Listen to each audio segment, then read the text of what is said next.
Breaking news wetugerera sawa zineno taata omulala afudde abadde amaze okukola shopping. Video eno eri very emotional oba mumanyi tukomentingirawo mu comment section tambuza video etuke ku booluganda be, tambuza video etuke eri baneighbors be, tambuza video etuke eri abazadde be. Omusajja afudde yoyo goli mu kubeera nga olaba ku screen yo n'ebirala byenkwatidde bingi nnyo ate olowooza maama wa Martin naye tavuddeyo, agambye taata w'oli omuwala eyatta omwana we ali mu kubeera nga alimba tamuyitangako for any meeting. Naye nga tetunagendayo nyongera okujjukiza video eno soko jimpereka like bw'oba omaze subscribing weegate ku mukutu gwaffe guno. Olunaku olwaliro nga bwe nkugambye omukulu afudde abadde amaze okubeera nga akola shopping eri abaana be naye nga kigambye okubeera nga omukulu afudde kitwandiyise pressure emukubye era shock. Abasinga abasawo musobola okubeera nga mutubuulirawo mu comment section engeri pressure comes about. Kimanyi obeera nga olina emyaka 35 oli mu kiyumba oliwa oli mu kubeera nga okola oli Saudi Arabia oli Dubai oliwa oli Qatar oli Iran sembera waneeno genda okebeze blood pressure yo. Kintu kikulu nnyo okubeera nga omanya status yo either you're a hypertensive client or patient or a hypotensive patient. Beera nga omanya status yo kubanga anytime from now oba tomanyi kiki ekiyinza okutuukako. Pressure is called a silent killer disease. Tosobola nakutegeera mbu bugenda kufa ye ekunona bunonyi nekutwala nokola ki nekukubirawo shoko noofa. Awo wenyini nyongera okujjukiza video eno soko jimpereka like bw'omaze subscribing weegate ku mukutu gwaffe guno. Sokola bega katambi engeri gye katambuddemu ombuli ebyadala omusajja omumanyi oba nedda. Omwami oyo afudde afiiridde wano nga zeggula bintu ku katale. Yabadde ali mu kuteeka bintu bye mu mmotoka n'anogoka n'afa. Ekyalo bakiyita bulamu naye tewali amanyi kyabadde, emmotoka ye yeeyo. Wabeera wamumanyi atuyamba ategeezeeko abantu ebyakagwawo kati olwaleero olw'omukaaga ennaku z'omwezi nga 26 sawa ndowooza ziringa mu 6.7 kati byebiri eno naye nga mawulire si malungi naye singa wabeerawo omuntu yenna amumanyi. Alright, bino nga tubitadde ku mabbali olunaku olwaleero taata oba maama wa Martin avuddeyo ne yeekalakaasa n'agamba nti no oyo omusajja eyatta omwana we ali mu kubeera nga alimba. Kigambibwa okubeera nga tebamuyitangako mu meeting nga taata wa Martin oba taata ng'oyo omusajja eyasse Martin we yasobodde okubeera nga akiklalifyinga n'agamba nti no oyo maama tubadde tumuyita ne taata nga bajja mu meeting naye omwana waabwe kirabika abadde tebakola ki kirabika abadde tebamuwulira bulungi kati omwana nze namusanze mu nnyumba wange nga ndowooza ki nga ndowooza mubi. Kitegeeza ki oyo taata babadde bamaze dda okubeera nga bamubriefinga ebyokwogera eri poliisi eri statement ze okubeera nga takola ki atasibibwa. Wano wenyini wenyongera okujjukiza gwe munankyukakyuka gwe ali eyo tulina okubeera nga tufuna justice eri Martin. Either Martin was in fault or not. Njagala kumanya ebirowoozo mu comment section. Oli ku side yani side ya maama oba oli ku side ya taata? Njagala weetegereze video eno bulungi. Maama wa Martin amaziga gamuyiseemu kitegeeza ki ebyaddala omwana we abadde amwagala ng'omuzadde yenna walina okubeera alina okudifendinga mwana we ng'oli naye wali mu kudifendinga abaana be ng'abaana be bali mu kubeera nga bamudifendinga. Kitegeeza ne maama wa Martin alina okudifendinga omwana we. Beera ng'ombulira gwe oli ku sayidi yaani. Nina meeting yonna gye nali ntudde naye nti oba kale ya ku kyalo nti bampise ku kyalo. Kitegeeza wagenze Matuga nga gwe mulundi gwe ogusooka. Nga simanyi nawo we ngenda kubanga baatukimye nako. Kati abantu kibagamba okujjako batugambe nti omuwala ono abadde ayinayo abalenzi abalala baleeta nga bwe babayitirako meeting nga be bagamba nti bagenda ku musaayi nga be bagamba nti omuzadde kubanga nze okusinza ku kyenda bagamba nti bayita director w'essomero ne bayita nze omuzadde maama ne tutuula ne tuteeseganya ne director w'essomero mubuuza watuula na muzadde ki? Ye n'agamba ki? Takimanyiiko. Ne director takimanyiiko? Ne director w'essomero takimanyiiko bannange. Kati wembuliza defense ye yatuula na muzadde ki? Muwala we abadde mukwano gwa muganda we? Nnyo. Ye akimanyiiko? Nnyo.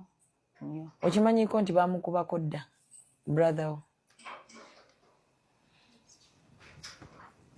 Kati ekyo maama we bali kuba nti okikiri yalinze. Tebalina wantu wonna baali batuuse.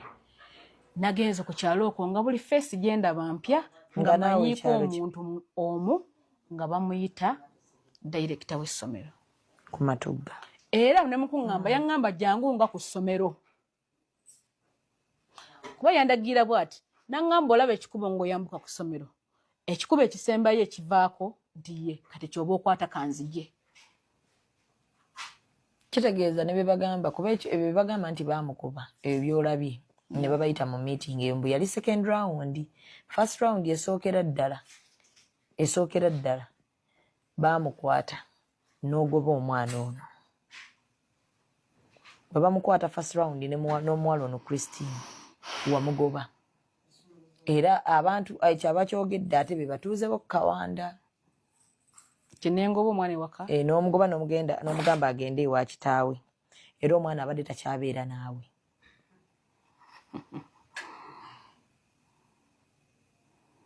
kati obekyo nshiddemu mutya Alright, bino nga tubitadde ku mabbali ba bloggers ba NRM ab'enjawulo abeetolodde eggwanga lyaffe Uganda bali mu kubeera nga bagezaako okukakanya His Excellency Robert Kyagulanyi naye navayo ne mbagamba nti no, don't give them time. His Excellency Robert Kyagulanyi is their source of income. Bwe bate bamwogeddeko tebaba tebagenda kulya, bwe bate bamwogeddeko olowooza basobola obeera n'emirimu.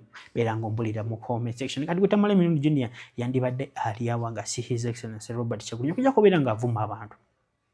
Eka sawa zina ino mulimu mu government bamulika organization kubanga bakimanyi bulungi tino asobola okwetunuza mu kamera n'avuma abantu n'avuma His Excellency Robert Kyagulanyi namukakanya kyovola akasente ako akola ki akafuna mu budde naye njaga tubire very intelligent njagala soko bawulirize nabagamba dda nasajja temubawa budde babagezaako okubakakanya babagezaako okubeera nga bakakanya enkyukakyuka soko labe video watana subscribinga ate ne Haji Haruna ayina byakugamba mu maaso awo soko muwulirize tumate yongera ne Tamale Mirundi Junior. Assalamu alaikum wa rahmatullahi wa barakatuh. Yenze Haji Haruna omusomi w'edduwa asangibwe Bulumaji ku luguudo lw'Ejjinja kola ku bintu ebyenjawulo ng'emuli endwadde zitawaanya abantu ababulijjo kola kwabo bonna abalina ebizibu mu mukwano bw'oba olina ebizibu mu mukwano jangu gyendi neeyonera nsobole okumalira ensonga kola ku mikisa egy'emirimu kola kwabo abaagala okugenda ebweru muntu nk'okozesebwa amajiini okozesebwa saitwani ebyo byonna mbikolako sobola okozesa ennamba z'olaba ku screen oba okuweereza obubaka ku WhatsApp. Bobi Wine wali ogenda fuga Uganda naye ekyakuleetera obuzibu kyali ekyo kukwata agavubuka galumbuye ne gavuma Obwakabaka nga gasaponsalinga Bobi Wine gavume Kabaka nemmenge ekimanyi ebivubuka byonna ebyavumanga Ssaabasajja Kabaka nga mulwadde byali bivubuka bya Nuupu ng'era gwe chairman Nyanzi gwabikubira amasimu awo wokka gwe mukisa gwe mwafiirwa kasita Buganda yabata ne mudduka mwekweke mu Catholic Church n'Abakatuliki ne babata kati Bobi Wine alinga omwana atalina babe kuvuma abantu ebivubuka bipengepenge ne biwemula abantu mulinya lya Situlwago. Bobi Wine kasita waleeta politics w'okuvuma naawe kati akulidde. Yes, mwabatandika ebintu bya blackmail ku social media mwabeni yupi kati namwe kibakwatiddeyo. Ate Bobi Wine nabigamba nga nkyali mu Nuupu naye gatwe jjeko agavubuka gano gwe ngowooza no bano bafuutu soja batuyamba propaganda mu kuvuma ne mudda ku Kabaka wa Buganda ne muweebuula baana mmwe nga Kabaka mulwadde. It is me who stood out to defend the monarchy. Kati wali ogende Mmengo bakuyambe batya tosobola kukwata buyinza ng'oyina abagwagwa. I've never seen any revolution where idiots take power. Nalaba Nuupu nga yesoose. Junior, I have read history. My father was a researcher. Sirabangako revolution basiru we bakwata buyinza. NUP were idiots. The day you attacked Obwakabaka, ekyekirana kirumbuye ne kigamba nti Archbishop omugenzi Luwanga Archbishop ow'Abakatuliki mbu President Museveni nti yawamba omulambo gwe bunagutwale wa Mama Fina nga kirumbuye kyekibyogera.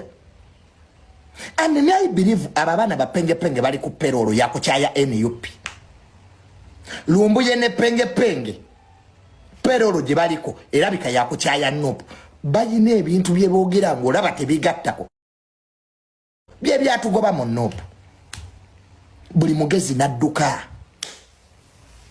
Bobi Wine osigaza abasirubo kati leero bye bizibu byolimu toyina kiddako teri revolution yakulibwa basiru kati toyina kiddako abagezi twagenda as the architectures oli mubawe muzi mulesi Black Mailo kati nawe Black Mailo tudai Bobi Wine ekikusumbuwa gwe waleta Black Mailo ku social media kati nawe kyekimu kye bakubisa tudde olimbye ensi byonna byolimbye biweddeyo Bobi Wine okyalimba ky'abavubuka Bobi Wine okyalimba ky'abavubuka